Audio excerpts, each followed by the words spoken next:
அண்மை செய்தி. விக்கிரவாண்டியில் இடைத்தேர்தல் நடைபெறவுள்ள நிலையில் விக்கிரவாண்டிக்கான திட்டங்கள் என்னென்ன என்று குறிப்பிட்டு அரசு பெருமிதம் கொள்வதாக கூறியிருக்கிறார் முதலமைச்சர். விக்கிரவாண்டியில் 3.89 கோடி முறை மகளிர் இலவச பேருந்து பயணம் மேற்கொண்டுள்ளனர் என தமிழ்நாடு அரசு தரப்பில் தெரிவிக்கப்பட்டுள்ளது. கூடுதல் விவரங்களோடு இணைகிறார் செய்தியாளர் அபினேஷ். அபினேஷ், தற்போது வரையிலான விவரங்கள். ஜெனிஃபர், விக்கிரவாண்டி சட்டப்பேரவை தொகுதிக்கான இடைத்தேர்தல் நாளை மறுதினம், அதாவது புதன்கிழமை வாக்குப்பதிவு நடைபெற உள்ளது.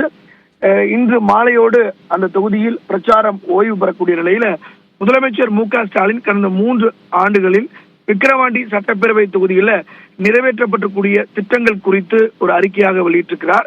மிக முக்கியமாக 1,43,033 முதியோருக்கு மாத ஓய்வூதியம் வழங்கப்பட்டு வருவதாகவும், முதல்வரின் முகவரி திட்டத்தில் 1,24,356 மனுக்களுக்கு இதுவரை தீர்வு கண்டிருப்பதாகவும், சுய தொழில் தொடங்கிட 1,388 கோடி ரூபாய் கடன் வழங்கியிருப்பதாகவும், மிக முக்கியமாக 3,781 ஏழை பெண்களுக்கு 14.66 கோடி திருமண நிதி உதவியுடன் 16.52 கோடி மதிப்பில் 32.248 கிலோ தங்க நாணயங்கள் வழங்கப்பட்டிருப்பதாகவும் குறிப்பிட்டிருக்கிறார்.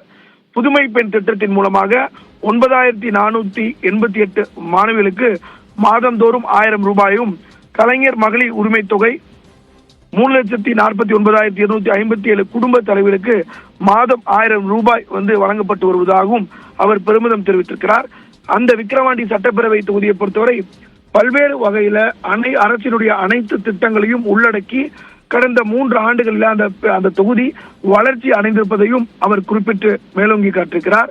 மிக முக்கியமாக விக்கிரவாண்டி தொகுதியில பள்ளி கல்வித்துறையில ஒரு பெரிய மாற்றங்கள் கொண்டு வந்திருப்பதாகவும், அங்க இருக்கக்கூடிய மாணவ மாணவிகளுக்கு விலையில்லா சீருடை, காலணி, புத்தகப்பை உள்ளிட்டவை எல்லாம் தொடர்ந்து வழங்கப்பட்டு வருவதாகவும், அதே போல 20% இடஒதுக்கீட்டினால் வன்னிய இன மக்களுக்கு அங்கு பெரிய அளவுக்கு முன்னேற்றம் அடைந்திருப்பதாகவும், அதை கடந்த காலங்களில் அப்போதைய முதலமைச்சராக இருந்த கருணாநிதி அவர்களால் கொண்டு வரப்பட்ட மிகவும் பிற்படுத்தப்பட்ட வகுப்பினர் சீர்மரபிற்கான இடஒதுக்கீடு மூலமாக அங்கு பெரிய அளவில் மாற்றங்கள் நடந்திருப்பதாகவும் அவற்றுடைய அறிக்கையில குறிப்பிட்டிருக்கிறார்.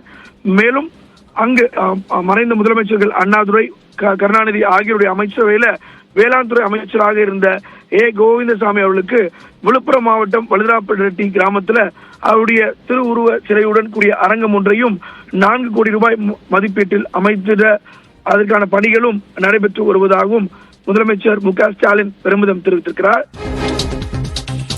அறிக்கையின் அனைத்து அம்சங்களையும் விளக்கமாக கூறிய உங்களுக்கு நன்றி அபினேஷ்.